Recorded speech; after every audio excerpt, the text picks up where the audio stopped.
K-pop was systematically designed by the Korean government back in the day. Did you know that? I didn't know that. Huh.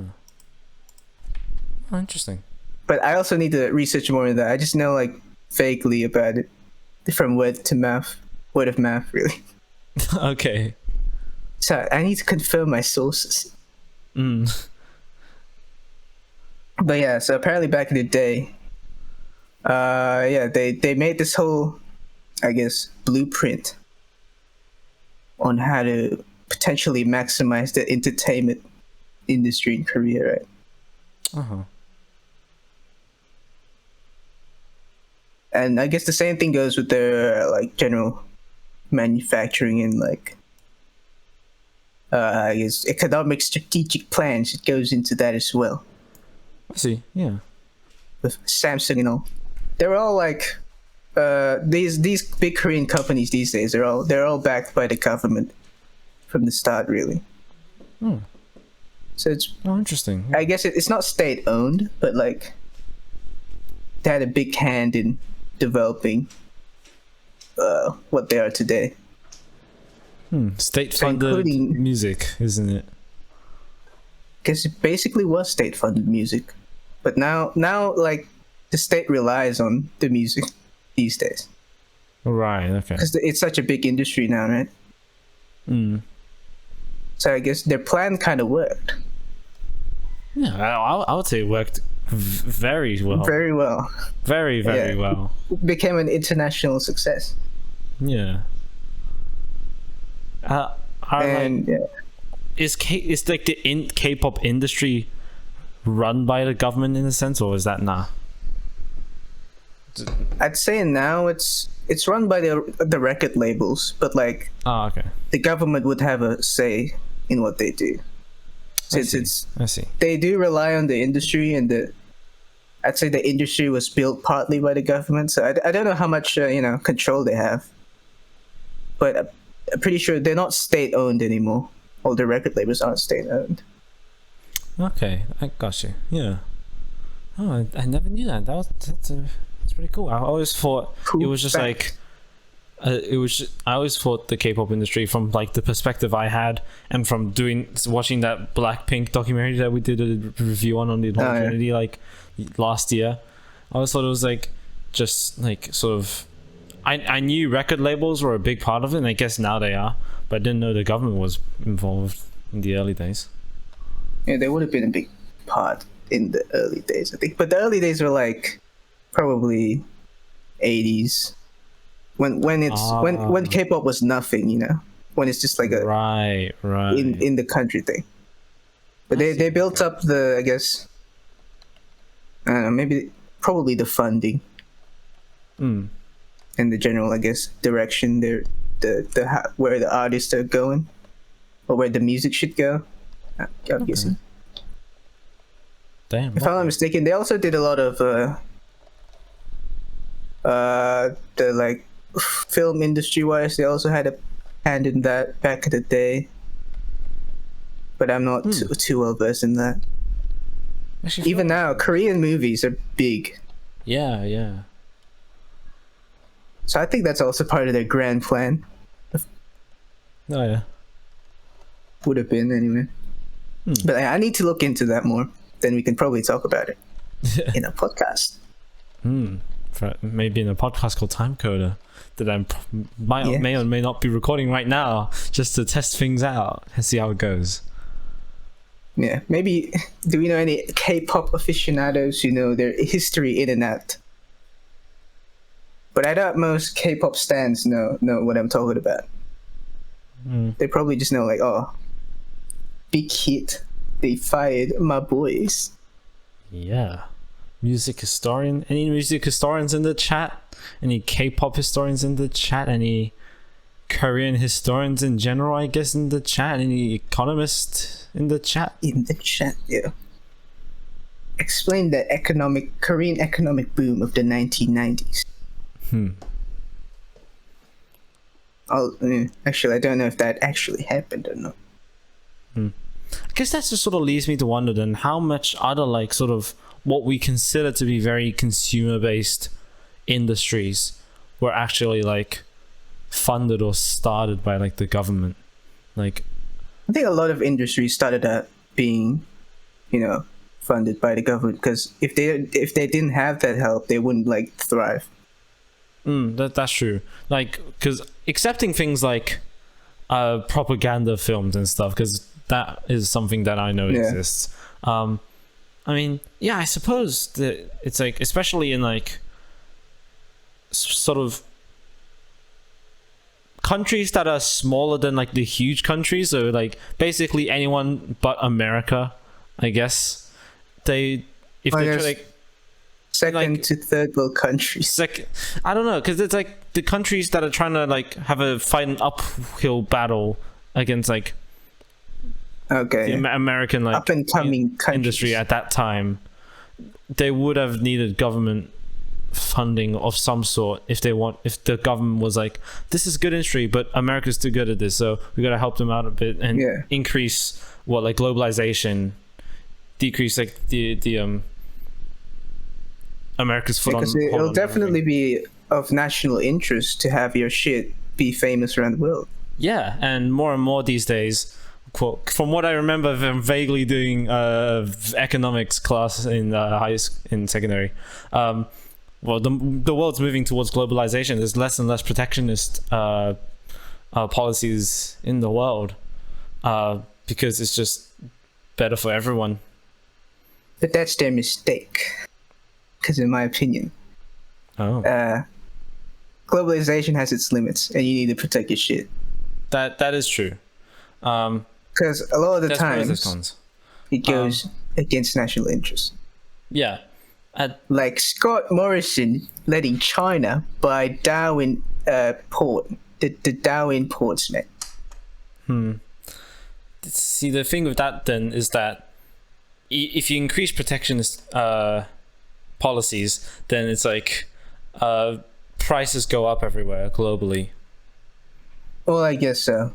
If you limit competition and shit. You limit, yeah, that's like the one big thing. You limit competition. And it's not just also price. People around the globe, they get less choice as towards the sort of goods that are available to them. They have a limited range to choose from. No. Against that, it like incentivizes specialization. People, like especially in the coronavirus pandemic, when there wasn't as many exports, we saw like countries struggling because they weren't producing the stuff that another country would have produced, but they can't export it. Yeah, over reliance on imports. Exactly. So imports, that's the word for it. Sorry. I mean, I guess they make the same sense. But you get what I mean. There's pros, there's cons. Well, how did this get to fucking from? It's a practice podcast, and I'm not even recording this. I'm recording this. All right. Then we have our economics podcast. Podcast, music podcast, history podcast. State funded industries, and that's what we're talking about. But yeah, I mean, global competition. I mean, what's not to love? In certain senses, and I think with the music industry, what we've seen quite a bit, I think, is that in Western cultures, we're listening to more foreign music, and I know in foreign countries we're listening to more Western music. Yeah, and we're sort of like Western trading music ideas. Still dominate, though. That is true, yeah. But I think more and more K-pop is revolutionary in that sense, because they're like competing. Yeah. With the Western music industry. Yeah, and it's sort of like they're not like directly conflicting with each other. They're not like taking anyone away from any other genre of music or any other like Western versus Asian music, or any other country, where it's just sort of like, because I know for a fact that in sort of Asian countries, especially in China, where China has a history of reality TV shows surrounding like music and performance and comedy and stuff like that, I see a lot more like breakdancing, rapping, hip-hop influenced music more hip EDM, hop's like big in that China, kind of isn't it? stuff. So Chinese music, Chinese pop is becoming much more and more like taking on Western influences. Yeah, definitely. Well, I'm not sure about Western music because I don't actually listen to Western pop that much anymore. But I would say that from like K-pop as like one major example, I think people may have taken things on, or am I getting my like? Am I getting The my cool thing understanding about the wrong K-pop around? is they take their Western influences and make something new out of it. There we go. Yeah. While that way they're pretty unique in their music making formula. Even though even though they like to wear their influences on their sleeve, they do make their own kind of stuff, you know. Yeah, and I think that's really cool. It's like sort of a part of me that, because haven't really listened to any form of pop for a long time, like properly listened, because I just sort of Well, listen to today's jazz pop these days. is, I think, I don't know, Western pop, I guess, has always been the leading force of popular music, stylized Yeah. in style and like in genre wise. Well, even today they're still making new stuff, you know. Hyperpop's pretty popular these days. Have you heard of any hyperpop? I don't believe so. No. It's like Charlie XCX and stuff. Oh, okay. So that's like a new wave that I thought was pretty cool. But they're like not Ariana Grande big yet though. All right, I see. Oh, that's really Yeah, cool. that's a new wave of, I guess, pop that's coming about.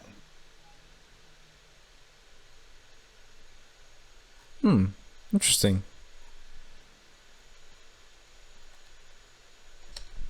Okay. Yeah. Hyperpop is interesting. We should talk about hyperpop sometime. All right. Well, All it's right, like, we're getting more topics on the spot, man. yeah.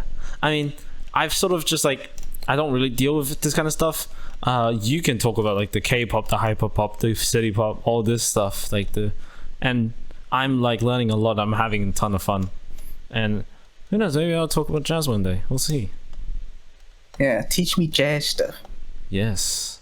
But no, really cool stuff. Yeah. So there's each genre, each I guess each genre has a story. I guess that's the thing. Oh yeah, definitely. Everything has a story, really. But no, that's really cool. Yeah, learning some stuff today about everything, and refreshing my economics knowledge as well somehow. Yeah, I guess the theme with our shows is like we relate musical events to economic and world events. Yes. At least from my stories, because I feel like it's definitely intertwined. Oh well, absolutely. Whatever's happening in the world, what art we're creating. Like whatever is happening in the world affects the music affects the world around us. It's a circle of life. Yeah. And that's a lot, actually, to that point. That actually like very perfectly leads into like talking about certain jazz stuff. But I probably might want to leave that to that episode. Who knows? If we decide to make another one of these, yeah. Maybe you should go back to K-pop. Maybe. K-pop. Yeah. So we're last talking about influences, like Western influences, right? Yeah. While K-pop kind of makes their own thing, a lot of I guess if I'm talking about Indonesian music influenced by Western styles, I guess a lot of the time they'll use the same formula as their Western counterparts. Would you say the same about Chinese Yeah. Western influenced music? Okay. So yeah, I think that's what differentiates the Korean music or K-pop style, K-pop formula. That's And pretty interesting, yeah. yeah, Because with me, it feels like, because personally, just like watching over the shoulder of like my parents when they watch Chinese reality TV shows, that's basically all I know. But and I think we also got a bit of this when it came to sort of when the rise of K-pop came along, C-pop I think also like took on some K-pop like influences like that, and we saw some Chinese boy bands as well. Popular around that same time, I would say, when like BTS was a thing. I at least to my belief, I might be getting my history wrong there, but yeah, it's like, and then I guess the Chinese industry, while maybe slower, has really quickly in like a short span of time adopted sort of like the more electronic side of Western influenced pop music, just like the Koreans did with K-pop. So it's interesting for me to see that from a Chinese perspective as well. So they're both influenced firstly by the K-pop, I guess, artists rising up, and because of that, they also looked at the Western side of stuff. That is my assumption. Yeah. That reminded me, like, I think like idol group or like boy band, girl band style K-pop today, probably based off like Japanese idol groups before them. Okay. Something interesting to talk about here is like idol groups. Yeah. Pretty sure they originated from Japan. They were like they started going big back in the 80s. So this is pre-K-pop stuff. And I would assume their stuff would have been popular in Korea back in the day as well, and that's what influenced them to make these like boy band groups, girl band groups. And funnily enough, while these Japanese idol groups might have influenced the K-pop groups of today, now K-pop groups are getting big in Japan. So it goes full circle. It really does, yeah. And I guess a precursor to modern K-pop bands and groups would have been like J-pop girl idol groups that were pretty big back in the I guess mid to late 2000s in Asia, at least. They're pretty big. Going back, not going back, more like, if y'all know AKB48, they have like regional sister groups in China, Korea, and even Indonesia. I think I vaguely know them. Yeah, so they were pretty big back in like I guess the late 2000s to 2010s, I guess. Okay. I'd say they were a precursor to like K-pop popularity. These Japanese groups are big internationally, at least in Asia. Interesting. And I guess the Japanese idol group style is also like a pretty big influence, I'd say, to the K-pop we know now. Okay. So yeah, if you've heard like AKB and like that's the only group I remember. That also goes into, I guess, pretty sure they're big in Asia because Asia was pretty big on Japanese stuff as well, anime and whatnot. Okay. While anime these days in the Western world only became big like I'd say a few years ago, maybe like mid 2010s, like mainstream. Yeah. Well, from what I experienced when I was a kid, everyone knew Naruto, no matter if you like anime or not. I mean, I have vague. No, vague is not the right word at all. I have fond memories of the One Piece theme song, just because that was like the one thing my mom watched and then made me watch it with her. And that was when I was really young. Yeah. So anime was big in Asia from the get-go, I'd say. Yeah. So I might look into the Japanese idol thing. Yeah. But I was just gonna say that I think when it comes to Japanese music, other than anime and like when what you've introduced to me was like city pop, and that sort of Japanese pop. Japanese. I was like thinking of like a word like niche, abstract. Nah, it's just like Japanese music. There's not. Other than that, I would say there's not really a lot of interaction I've had with just like the Japanese music scene in general. I don't really know what that's all about. Yeah. I think the only people who actually listen to Japanese music are either like weebs or like very, very nerdy music people who listen to everything. Or Japanese people. Or Japanese people. But yeah. But yeah, their international listeners would be mostly weebs. I see. Yeah. That's how I got my introduction to Japanese music. So.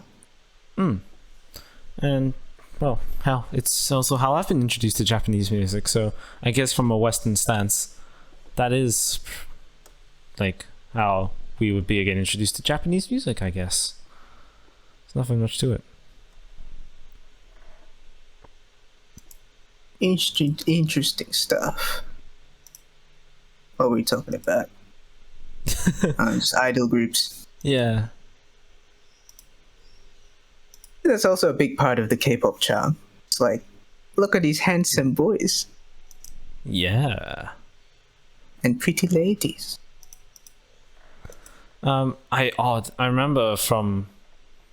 It's sort of just like what I see on TV of like the really like, what are they called, like current affair kind of, like they make everything's they like dramatize real world events and stuff, and obviously I look past the dramatization of it. But when people are interviewing, they're like the record labels, they really dominate how you're presented. Like they really stuff like plastic surgery and stuff, like you're forced to do it, otherwise they like break off your contract or something like that. They want you to look your absolute best no matter what. Yeah. Because your image is what determines success of the group. Yes, and well, thereof the record label. And the money for the record labels. Yes. So there might be an ugly side to this. I'm not too well researched on it. There's a lot of shady stuff happening in the K-pop industry, but a lot of shady stuff also happens in the Western music industry. Is true. That is very true. Can't really. But I'd say I guess the dark stuff in the K-pop scene is just like, how strict and how large the expectations are for these like K-pop stars and boy bands. Yeah. To be image-wise. I mean, if it is same thing is with the Japanese idol groups, if I remember. Yeah. I mean, if it's any like easily drawn connection between all the like dark and evil in the world, is that at the end of the day, it's generally mostly caused by the draw of money. The moolah. Yes. Let me quote the Bible, and this is actually a good quote. Money is the root of all evil. I've heard that quote before, and it's fucking hell. I'd say it's pretty true. Very true quote. I mean, but more accurately, it would be like the love of money is the root of all evil. Greed. They agree. There's a whole wealth of words, pun not intended, that we could use to go on about, dangers of money. Like, I'm sure most people have heard about how the game Monopoly was made to warn about the dangers of capitalism,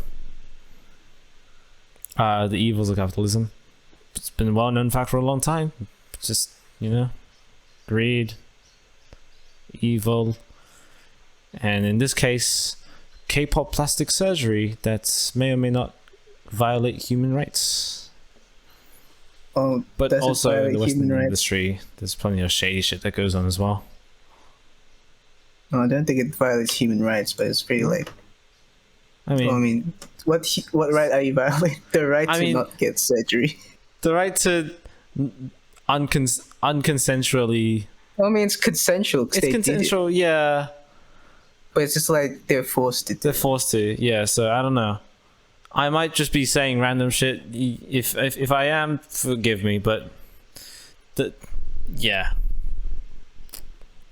I mean, I feel like we should also just like compensate a little with like the Western industry. Like, I'm not too well versed on my controversies because I just tend not to like to get involved with them. Do you know any like capitalist record label shit? Well, you know, your usual Warner and the gang taking One again. Oh yeah, yeah. a lot In of general, royalty just like money. lawsuits with copyright and people taking advantage of. Oh, this chord progression is awfully similar to this song. I deserve millions of dollars. You stole my chord progression. Yeah, like bullshit like court cases like that. And Yeah. from the artist side, I guess would be like, what do you call it? Intellectual rights of their songs. Like, you know, do you know the Taylor Swift thing where she's like, "Oh, I don't own the songs. Oh yeah, yeah, The yeah. label does." And Yeah, so like I guess one-sided contracts and all that, and maybe some, I don't know, industry plant shit. Do you know about industry plants? no, I don't think so. It's just like artists made by the label, and I guess destined to succeed. Oh, okay. It's like state funded shit, but label funded. Ah, okay. Interesting. But yeah, I guess that's like the general stuff I know. Okay. Royalty, I guess, royalty cuts that are unfair most of the time would be like the main problem people have. Yeah, the big corporations, man, taking all our money. Yeah.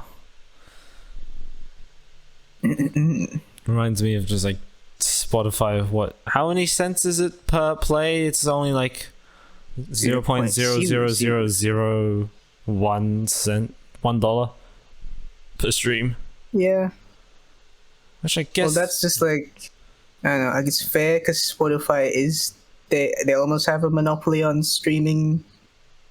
music streaming. Almost. I'm of like the thought, but perhaps not the opinion yet, that what if they just like give a higher cut to small artists and lower cut to bigger artists, but then that wouldn't really, I don't know. If you give bigger cuts to bigger artists, Small artists, I mean. That's yeah. then that would like Taking from the rich, giving to the poor kind of deal. incentivize the big artists to be on there, man. I think they could be. You know, you could be like Jay-Z. You know, remember Tidal? No. So you pull all your shit. So he pulled all his music from other platforms and just went exclusive to Tidal. Ah, okay.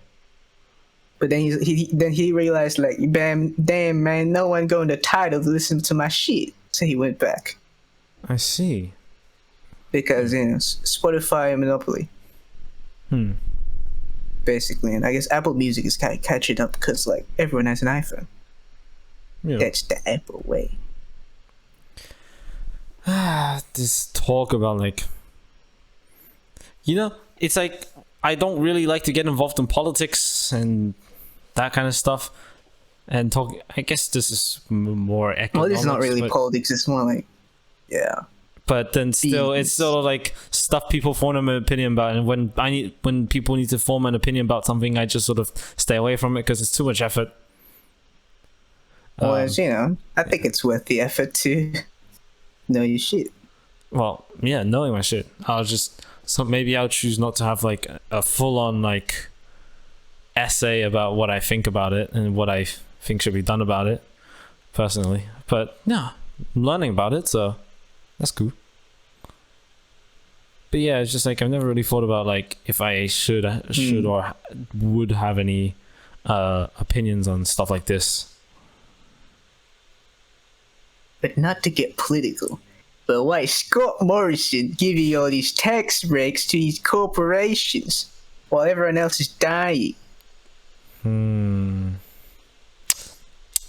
Great stuff. Tisk. Wow, this music podcast really took a turn, huh? I think that's just any podcast that suddenly goes, ow.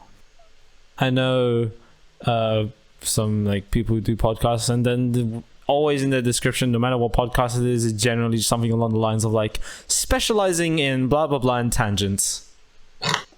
And so, because I mean, a conversation is just a tangent. Yeah, and the like a true non-stop conversation is just endless tangents, wouldn't it? Yes, because you can't talk about the same thing for fucking 2 hours. I mean, probably some person could. Somewhere there might be a person that there might be two people that could just talk about Teletubbies for 2 hours non-stop. Teletubbies. Yes, that was a shit example to use. Teletubbies is a weird show. You have these 4 humanoid beings. Wait, is it 4? Tinky Winky, Dipsy, Lala, 4 humanoid beings with TVs on their belly. Yep. And fucking antennas. And they live in a hobbit hill while being guided by an overlord baby son. And they have a vacuum cleaner that's alive. The vacuum cleaner was my favorite, man. Because he sucks up all the mess. Don't we all wish we had an escalator vacuum cleaner like that? Yeah, self-aware vacuum cleaner cleans up all your mess. Yeah. You just I think lay that's all the Teletubbies did, man. They just made messes. Oh god, oh no. I was just reminded of a really funny story that might not be a really funny story. Some person got a one of those robot vacuum cleaners, those Roomba. But then it tried to sweep up some dog shit.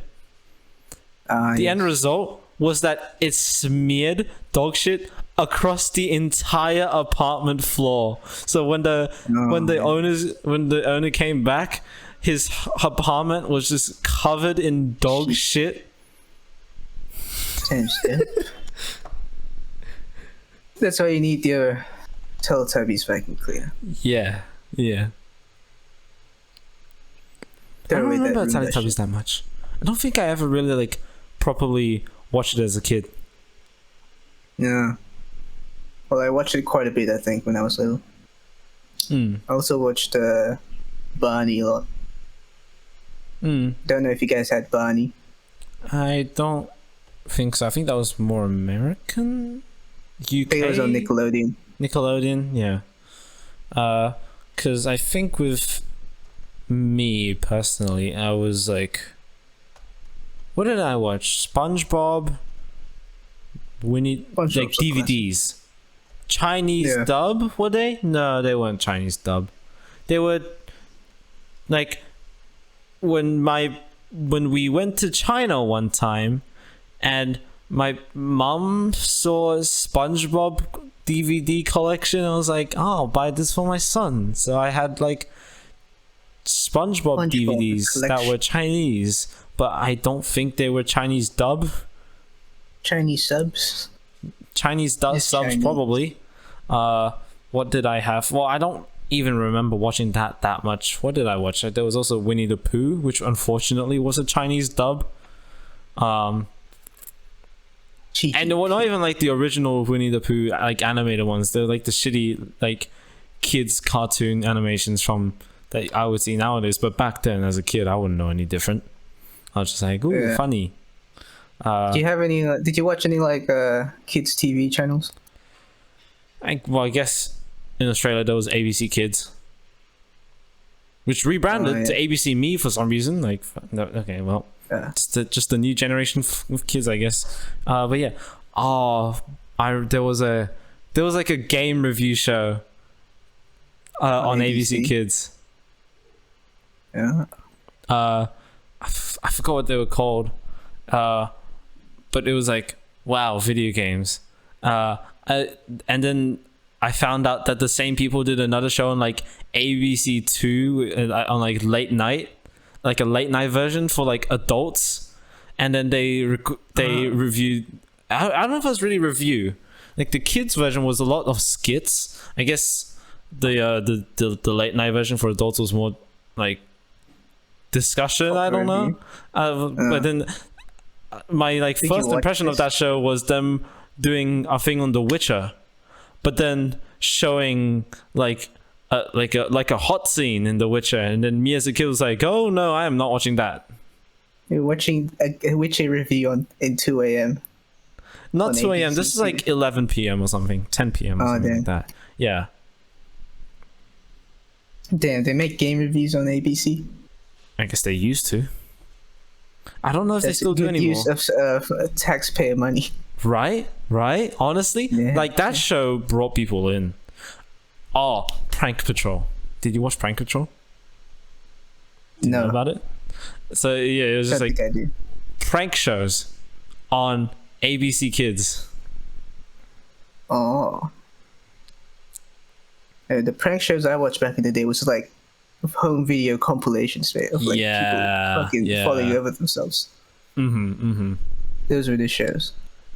See, I had cable back in the day, and this was like Indonesian cable. Ah, I see. Did you have cable? Yeah. So because I had cable, I had access to the American channels.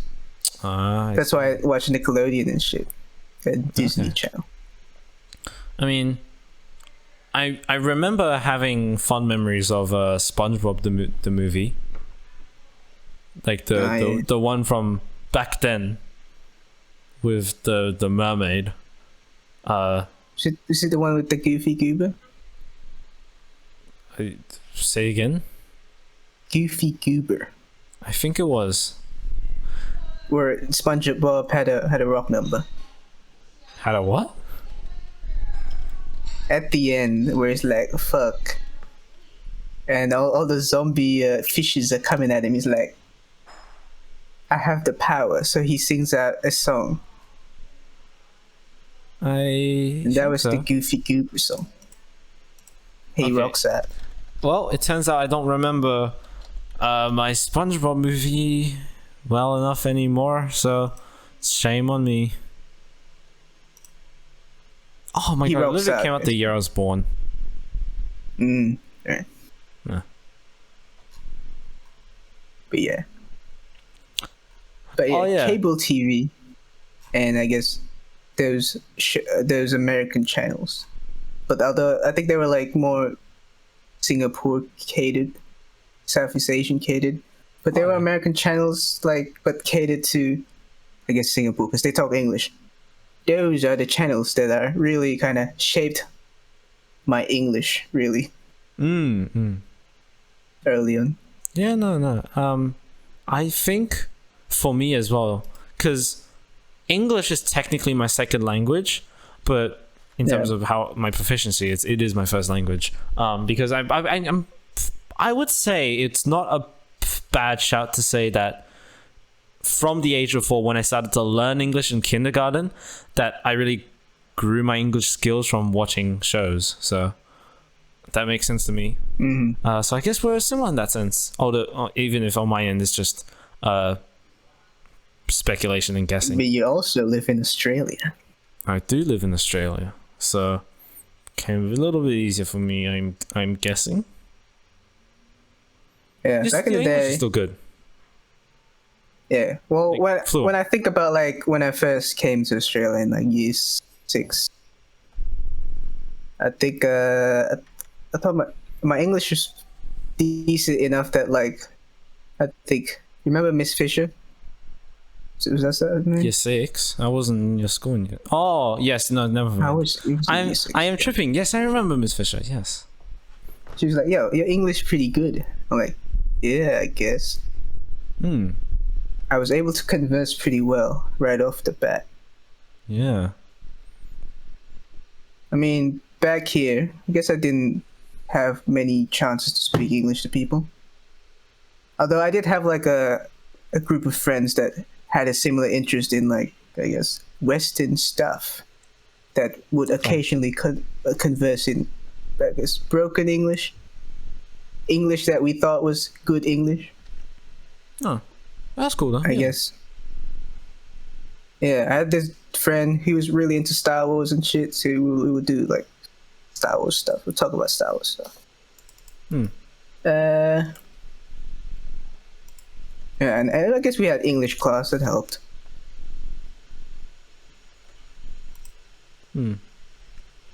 I have just looked. I'm just like looking at the SpongeBob movie. Yeah. Because I just found out Scarlett Johansson played the Princess Mermaid, Princess Mindy.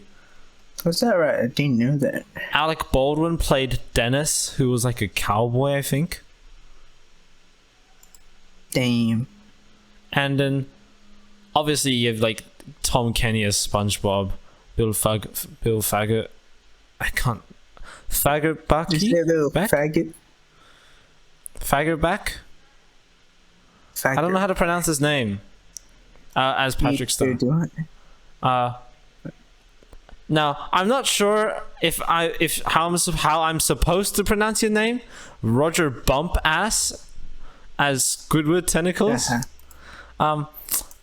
Clancy Brown as Mr. Krabs, because what I always knew about Clancy Brown, like after the fact, was that he voiced the police guy in Detroit Become Human. Oh.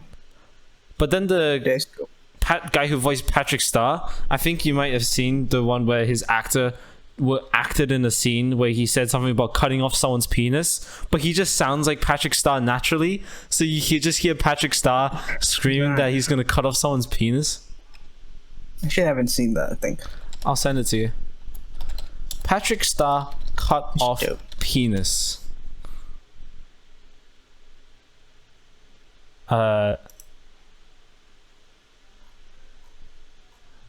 Okay, I may have searched the wrong thing on Google. I might go on YouTube too. Why don't I search the actor's name? Yep, immediately a much easier and better result. I'll cut off your nutsack and nail it to my door, is what Patrick's voice actor says. Damn. Shit cold. But yeah.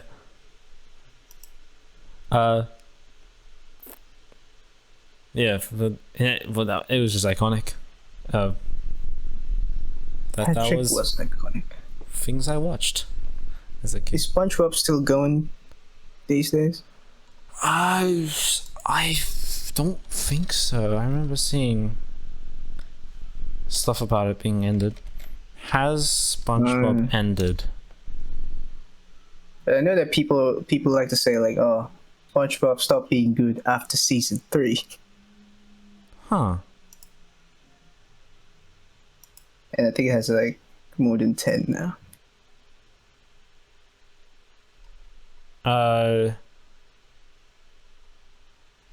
There was speculation that it was ending on 2021. Guess it didn't. Oh, SpongeBob SquarePants ended season 13 in 2022 as Tom Kenny and Bill retire together.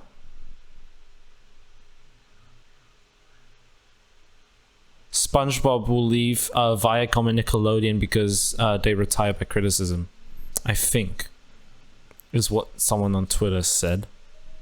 Retired by criticism? I'm not sure what I'm supposed to believe or take seriously. Some dude on Twitter? Yeah. I don't know. Hold on.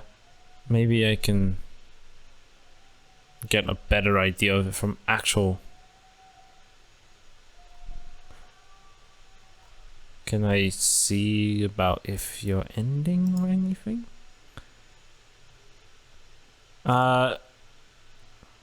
Season 13 first aired October 22nd, 2020, and last aired to be announced, so I guess it's still running.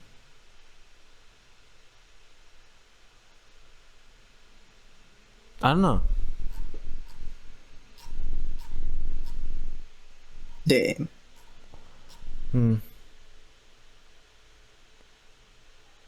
I just don't know. I haven't seen enough of it to know anything.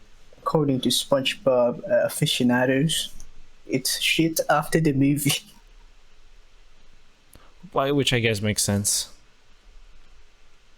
Yeah. Well, I mean, they can't just repeat the formula forever. Yeah. The legend's gonna end someday. Damn, this podcast has become a rant about kid shows. I mean, the title would be K-pop and kids we watched as kids. Kids we watched as kids. Shows. No, we watched kids when we were kids. Yeah. Well, we would have watched kids we watched as shows. That's a real twist. Yes. Oh my god, The Truman Show, but for kids. That's like, that would not be illegal on YouTube. Definitely. Isn't there like, wouldn't there be like restrictions on TV shows doing something like that? Probably the child protection. Yeah. Be like, yo, what the fuck are you doing with the kids, yo? Yeah. I mean, The Truman Show in real life would probably be like unethical. But that would be very legal. Yeah. Unless some parents signed off, like, well, The Truman Show. The story was he grew up in The Truman Show, right? Yes. After his, so that's very questionable. Sort of like, there was like a thing explaining what his parents had to do, where I think he was just like he was adopted.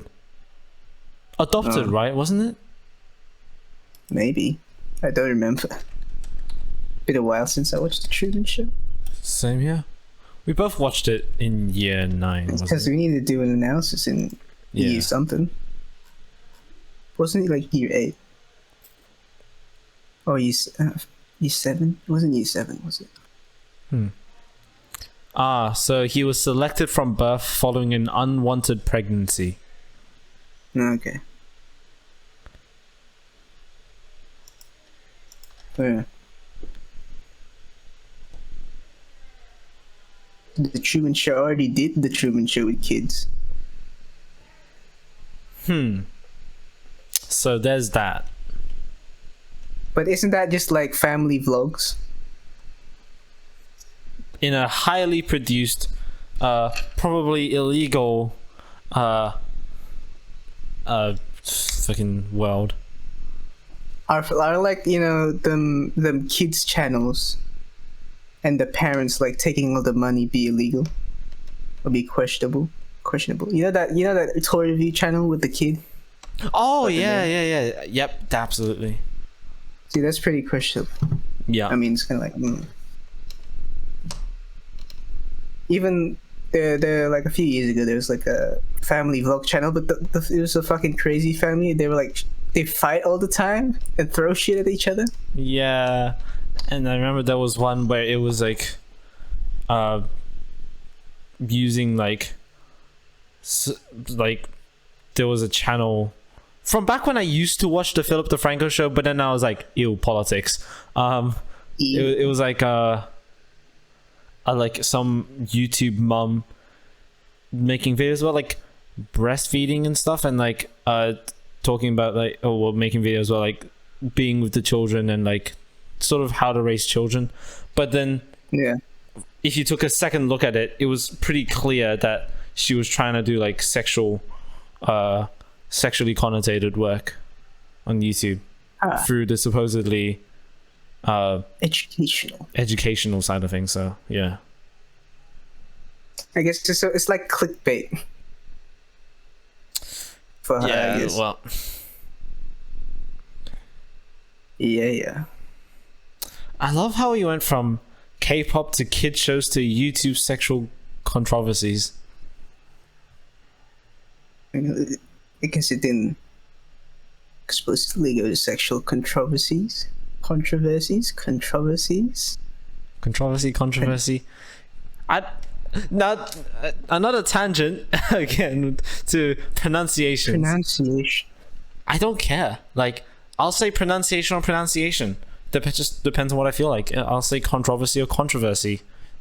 I don't have tomato. Like, I say whatever. It doesn't. I don't have anything that Well, it doesn't really matter, right? unless I know. But sometimes doesn't matter. You know, it's just pronunciation. me You get or the people be like, across. "What did you say?"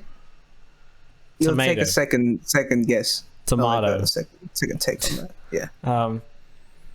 I mean, still, that's a really rare edge case, anyways. Most people will know both pronunciations. They just have an opinion about one of them, and really, you don't need to have an opinion about pronunciations. Yeah. Unless you wrote the dictionary, in which you know the real pronunciation.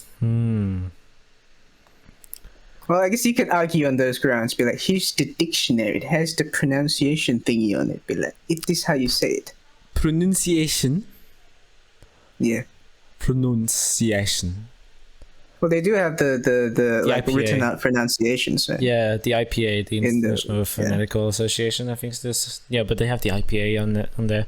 I don't know if they give different IPAs. Is an IPA a beer brand? Sorry? I think IPA is a beer brand. Is it? Or something. Is my such IPA? Institute of Public Accountants. Indian Pale Ale. IPA B. And then International Phonetic Association is fourth. Yeah, I think it's the Indian Pale Ale. Uh-huh. But in general, like, fucking hell. Yeah. International Phonetical Association, when you get like the pronunciation like symbols, it's the IPA. You get the IPA for something. Some people can argue on those grounds, but who cares? Exactly.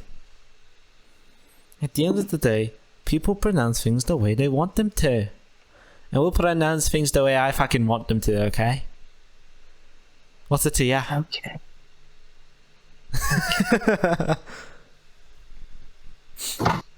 Very cool. How long has this been going, mate?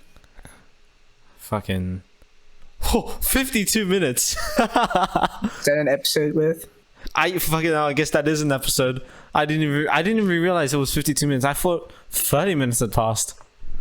My sense of either that or my sense of time is just fucking out the gutter. Yeah, that means we had a very good conversation. Yes. So, I guess I'll just like finish this sort of pilot episode thing off, I guess, with a kind of like introduction. Yeah, right. Because this is just like a test video, I suppose. We didn't even plan to record this. And then because you heard Dio saying like, "Oh, you're recording this," I'm like, "Oh, I just recorded it just cause." So we're just testing this out for now. I'm just gonna upload this straight to YouTube probably with only a tiny bit of editing, just like trimming it down. That'll be about it. Let us know if you like this sort of format. Even if I would say we're probably gonna lean towards more music, less talk related stuff. Well, it started with music. It started with my tangent on K-pop. Right. Well, that was going to be the original, like, that wasn't even going to be the tangent. That was going to be the main topic. So, if for the next few episodes, if we do them, we'll probably actually, like, dig down into the research. Have, like, good conversation. Compared to, like, the good conversation that we had over K-pop, but that was just diluted by tons of tangents. But I feel like that's fine anyways. Let us know what you want from this. If you've watched a 50-minute discussion just from the two of us. Put it on where do people put podcasts on? Spotify. Spotify, fucking Apple Podcasts, anywhere people can. That costs money. Probably. Most things cost money to put onto streaming platforms. Then there's YouTube. Yeah. I don't know if you want to listen to Time Coda, wherever you stream your podcasts. It's not going to be there yet.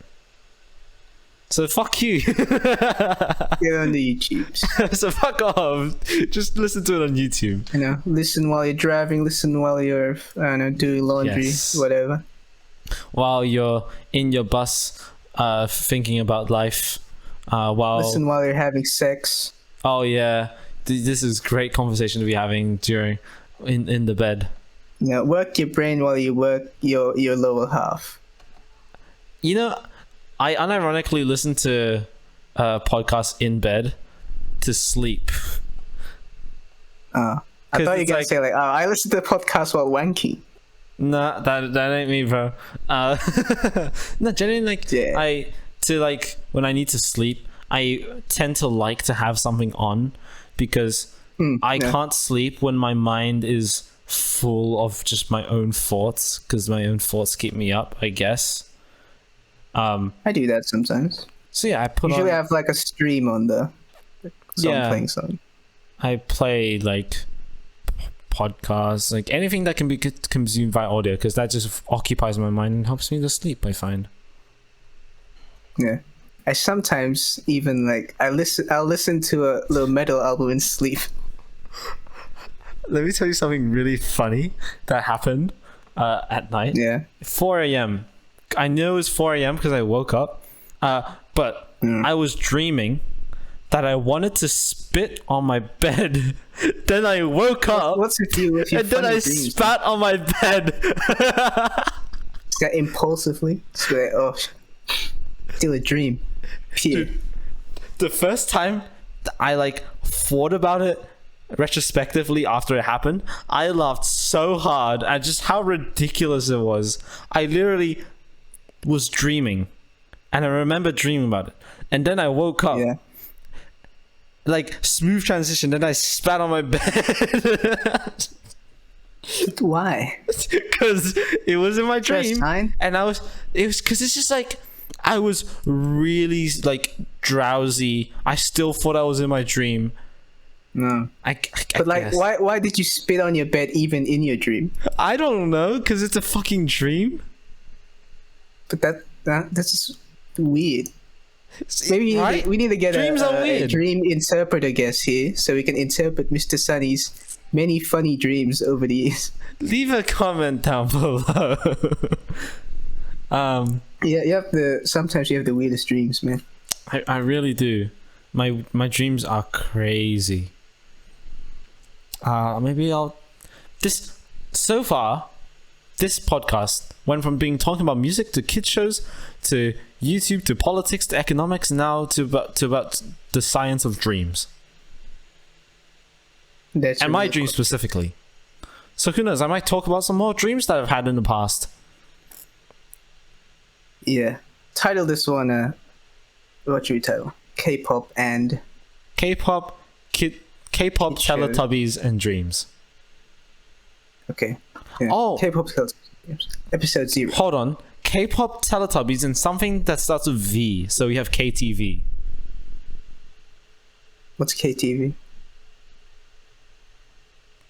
Okay, I guess not. I thought KTV was like K-pop thing. So it's like Korean TV. Karaoke box. Ah. Oh, yeah, I was just thinking of karaoke.